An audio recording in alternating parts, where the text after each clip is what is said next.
موضوع كل كان عاو وويديمها تدوينها ورعلنتا مرشحة marka inta badan waqtiga wax taas u deynayna waxaana fiican oo faa'iido badan ka dhalan karta marka discussion ku interactive yahay mid inagoo dhanna ka dhaxeeya oo su'aalaha weydiisaan su'aal kasta su'aasha rabtaan anaguna idinka jawaabno laakiin maadaama uu khadar iga codsaday inaan ka hadlo maxaa ololaha waa dul maraya waa soo koobiya waxaa halku dhega ololaha iyagu waa wuxuu ka kooban yahay laba qodob laba mabda laba principle maamul wanaag iyo dimuqraadiyad dhaba dalkeenu ama ha ahaado dowladda federaalka ama ha ahaado dowlad goboleedyada Puntland ka mid tahay anigu waxaan dareemayaa anoo background-gayga ama waxbarashadaydu ay la xiriirto dowladnimo iyo dowlad dhis iyo siyaasad waxaan dareemayaa meelaha aynu ka dhutinayno inay tahay dhaqan siyaasadeed ku dhisan qof caabud waxay afka Ingiriis ku yiraahdaan personality cult taasoo dayac u horseeday dantii guud dadka Soomaaliyeed qof waa dad firfircoon waa dad adkaysi badan waa dad hal abuur badan waa dad dunida kaleeto haddii garab dhigo la barbar dhigo inay ka fiicnaadaan ma haynaan ka liidan karin dad kale laakiin dalkooda markay joogaan waa dad noloshoodu dayacan tahay oo waxaan la yiraahdo human development index ama marka la qiyaaso dadka noloshooda cimrigooda waxbarashadooda caafimaadkooda dakhligooda adduunka meelaha ugu hooseeya inuu joogna sababtu maxay tahay sababtu waa hal keliya waxa weeye maamulkii baa ina ka hadlaabay maamulkii baa jiiro ina ka galay laab ina ka galay oo weli daydayayna sidaa daraaddeed annagoo og dariiqa ugu fiican ee lagu gaari karo horumar inuu yahay maamul wanaag doonaynana inaan dalka u horseedno dimuqraadiyad labadabana xiriir ka dhaxeeyo maxaa yeelay hadafka dimuqraadiyaddu waa maamul wanaag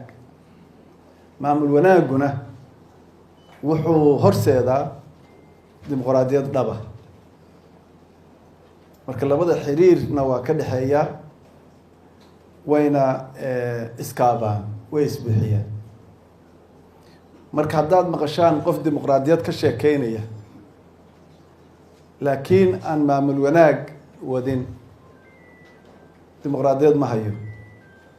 haddaad aragtaan dimuqraadiyad aan maamul wanaagina gaarsiinayn dimuqraadiyad maaha maxaa yeelay dimuqraadiyaddu waxay leedahay waxa la yihahdo norms yacni fikrado ay ka duusho waxay leedahay process dariiq ay marto lagu gaaro waxay kaloo leedahay hadaf ay gaarto hadafka marka ugu dambeeya idinku daalin mayo waxaa weeye maamul wanaag marka labaduna inay isa sugaan maaha waa isbarbar socon karaa maamul wanaagna waa la sameynayaa waa la sameyn karaa dimuqraadiyadna waa laga shaqeyn karaa marka halku dhegeenu waa kaas si marka aad maamul wanaagga marka muxuu yahay maamul wanaag wax kale maaha waxa weeyaan maamulka dalka oo ku dhisan hay-ado ismiisaama oo isla shaqeeya وأن اسكم المن برلمان مدح بنان وشقينية وقبتش قديس وانقلك لفريقين كلي وشقديس وتهاي شقوين بدن بقبتها لكن أي جوا وينهين شرع الدشين إيوه كرجوجد أما كرميرد حولها هذا كله الدولة ده قبلية شرع الدشين سيدلو في الله طبعا كالين كلو قبتان وحواي وحليها representation أما إني دتك مثلا ددوينها إني مثلا meelaha laga soo doortay iyo dalkoo dhan ay betelaan waa inay jirtaa fulin qayb kale oo leeyahay fulinta oo iyaduna ka kooban madaxtooyo ama ra'iisul wasaare xafiiskiis iyo wasaarado oo ka shaqeeyaan dad kartideeda leh oo hawsha loo idmaday hay'adahaas qabta maamul wanaag wuxuu jiri karaa oo keli ah haddii ay jirto waxa la yiraahdo rule of law ama sareynta sharciga sareynta sharcigu ma jiri karto haddii aysan jirin garsoor madax bannaan oo awood u leh inuu xaqa iyo xaqdarrada kala hago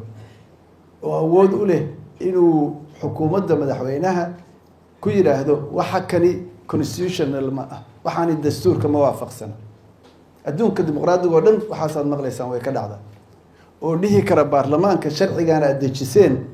ma aha mid waafaqsan dastuurka dastuurka waxaa ilaaliya waa garsoor sharciga waxaa ilaaliya koreyntiisa waa garsoor marka kuwaasi waa basic haddaan samayno analogy ama aan ka bixino sawir xiriirka ka dhex yani sida ay kale yihiin maamul wanaag ku dhisan hay-ado kala madax bannaan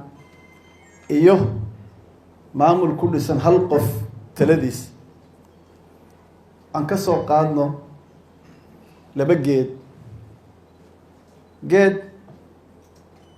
waa baxay wuxuu leeyahay hal maxaa la yidhaahdaa branch hal maxaa la yidhahdaa laan keliya ku taala marka laantaas miraha ka baxa hoostiisa waxaa jooga dad badan oo mirahaas raba laakiin halkaas laan baa mira ka baxaan mirahaasaa soo dhacaya dadka hoos taagan oo dhan mirahaasay u yaacayaan oo ay sugayaan oo isku buuranayaan geedkaasuna mirahaas halkaa miruhu soo ridaya geed kalaa dhinac yaalla wuxuu leeyahay laamo badan laamuhu waxay leeyihiin miro kala duwan oo tiro badan dadka hoostiisa jooga qaar waxay hoos joogaan laantaas qaarna laantaas marka isma buuranayaan laamo tiro badan wax ka soo dhacayaan sidoo kale marka aysan dadku hoos joogin oo miraha guranaynin geedka laamaha badan leh miraha ka soo dhaca meelo badan bay ku daadanayaan haddii roob da-o waxay soo saarayaan maxaa la yihahdaa geedo badan kan hore waxaa weeye maamul hal qof ka taliyo hal laan ah ayaa laga sugayaa miraha ka soo dhaca laantaasaa la isku buuranaya laantaasaa kor loo fiirinaya dadka hoos jooga iyagu waa isgarbinayaan waa isdagaalayaan qaar baa qaar kale ku tumanaya qofka tabarta daraan lagu tumanayaa qofka laanta geedka koriya og baa hadduu rabo miraha ugu horeeya goosanaya laakiin geedka miraha badan dadkoo dhami mirihii waa u qaybsanayaan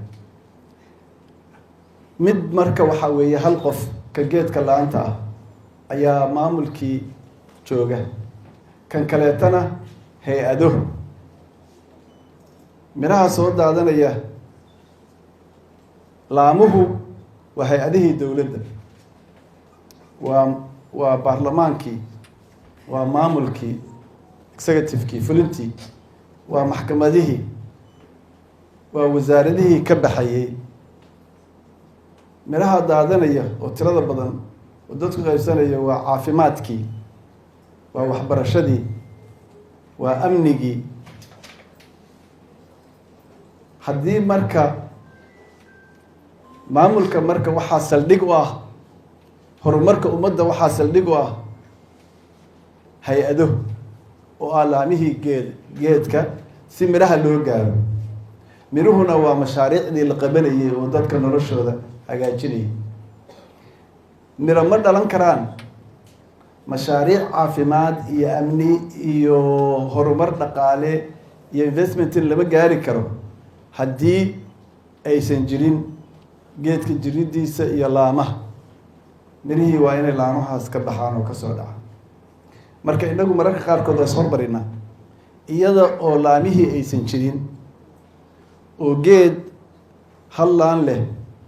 aynu fiirsanayno ayaynu rabnaa miro badan inaynu goosanno